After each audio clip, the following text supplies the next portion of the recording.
सुप्रभातम। पिछली कक्षा में हमने द्वितीय विभक्ति के प्रारंभिक सूत्र पढ़े थे। पहला सूत्र पढ़ा था हमने कर्तोर स्थित तमाम कर्म। अगला सूत्र पढ़ा था हमने काला दोनों अत्यंत संयोगे।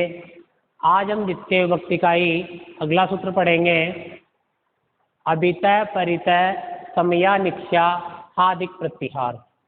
अब अभितय शब्द का क्या अर्थ होता है, परितय शब्द का क्या अर्थ होता है, समया शब्द का क्या अर्थ होता है, कुल मिलाकर इन एक एक शब्दों का हम अर्थ करेंगे। अर्थ करने के बाद इनका क्या उपयोग होता है और इनका वाक्य में क्या प्रासंगिकता है, क्या उपयोग है, इन आदि के बारे में हम अध्ययन करेंगे तथा किस वजह से यह द्वितीय विभक्ति है। तो यहाँ पहले शब्द लिया हमने अभितय। तो अभितय शब्द का अर्थ होता है दोनों ओर। अभितय शब्द का अर्थ होता है दोनों ओर। द्वितीय परितय, परितय से तात्पर्य है चारों ओर। समया समीप, निक्षा निकट, समीप या निकट। हा का अर्थ है मना करना या तिरस्कार करना। धिक का अर्थ है यहाँ पर धिक्कार, प्रति का अर्थ है की ओर।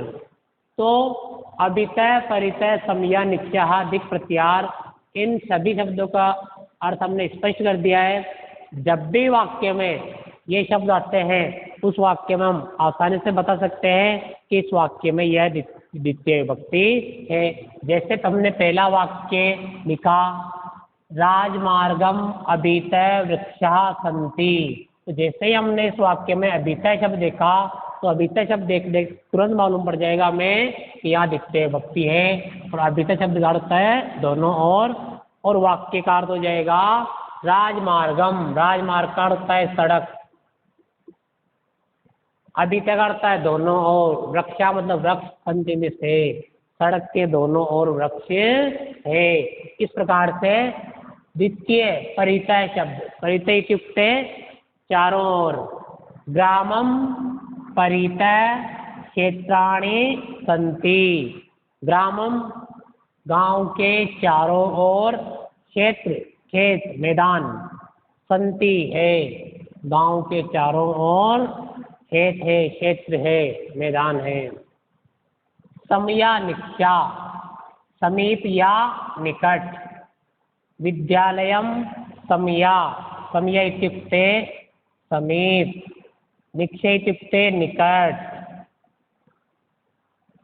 तो समया निक्षा, तो विद्यालय के समीप या निकट देवालय अस्ति। देवालय का अर्थ है मंदिर है।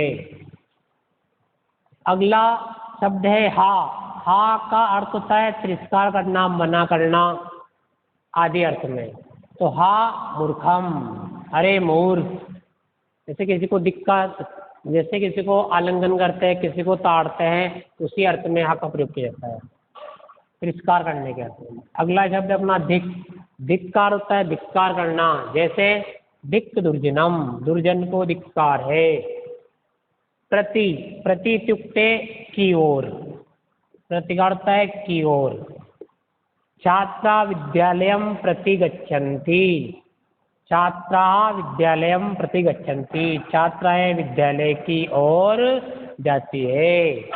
तो इन सभी उदाहरणों में अभितय शब्द है, परितय शब्द है, समया शब्द है, हा शब्द है, दिक शब्द है, प्रति शब्द है, आदि शब्द होने की वजह से ये सभी उदाहरण द्वितीय विभक्ति के हैं। अब हम जब द्वितीय विभक्ति की परिभाषा लिखेंगे तो वाक्य में आएगा अभितय परितय समया निक्षा हा दिक प्रति आदि शब्दों के योग में द्वितीय विभक्ति होती है। यथा राजमार्गम अभितय वृक्षा सन्ति, ग्रामम परितय क्षेत्राणि सन्ति, विद्यालयम समया निक्षा देवालय अस्ति, हा मूर्खम दिक् दुर्जनम छात्रा विद्यालयम प्रति गच्छन्ति। इसी प्रकार से द्वितीय विभक्ति में ही अगला सूत्र आता है अधि शिंग स्था साम कर्म है। तो इस सूत्र का हम जैसे ही अब तोड़ेंगे सूत्र को, तो अधि शिंग स्था साम कर्म है। तो यहाँ पर अधि क्या है? उपसर्ग है। शिंग स्था आस धातु ये है। तो इस सूत्र का अर्थ हो जाएगा अधि उपसर्ग पूर्वक, अधि उपसर्ग पूर्वक शिंग स्था आस धातुओं के योग में, अर्थात उनका जो आधार होता है उस आधार की कर्म संज्ञा होती है। जैसे सुरेश शय्याम अधिशेते, सुरेश शैया पर सोता है, तो सोने का आधार हो गया किस पर सोता है? शैया पर सोता है। दूसरा वाक्य लिखा हमने, अध्यापक आसंदिकाम अधितिष्ठति, अध्यापक जी कुर्सी पर बैठते हैं, तो बैठने का आधार क्या हो गया? आसंदिकाम।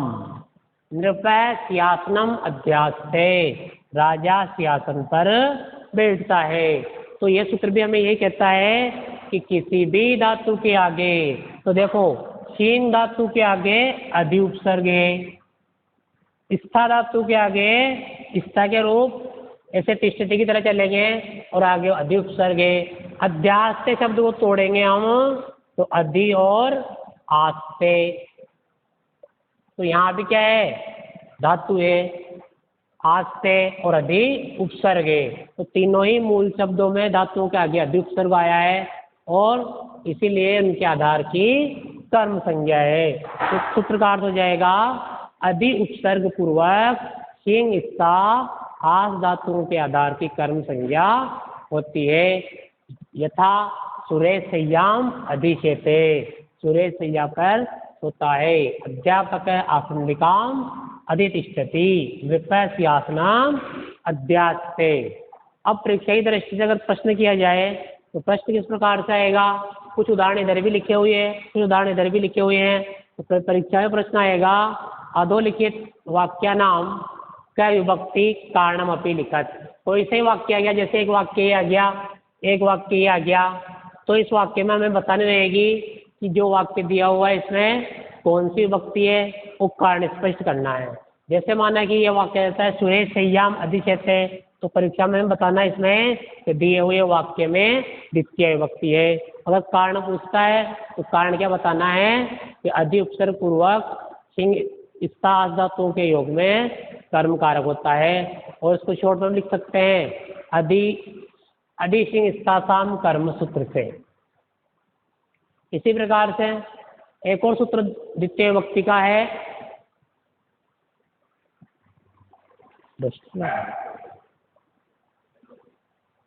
अभी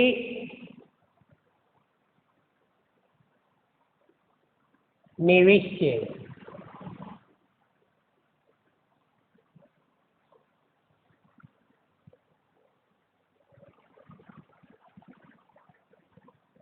देखो अभिनिविष्य द्वितीय विभक्ति का सूत्र है। अगर किसी वाक्य में अभी नी उपसर्ग हो, अभी और नी उपसर्ग हो और विष धातु हो, तो उनके आधार की भी कर्म संज्ञा होती है।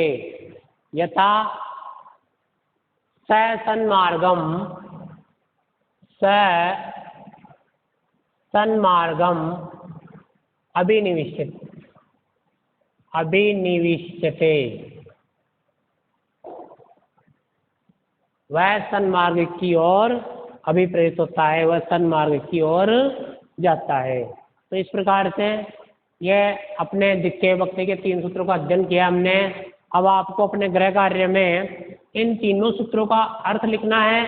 अर्थ लिखने के बाद जो उदाहरण है, इन उदाहरणों को हटाकर अपने मन से वाक्यों का निर्माण करना है, जिसमें अधि उपसर्ग आता हो, अभिता शब्द आता हो, परिता शब्द आता हो, इन वाक्यों का निर्माण करना है। इति सिद्धम।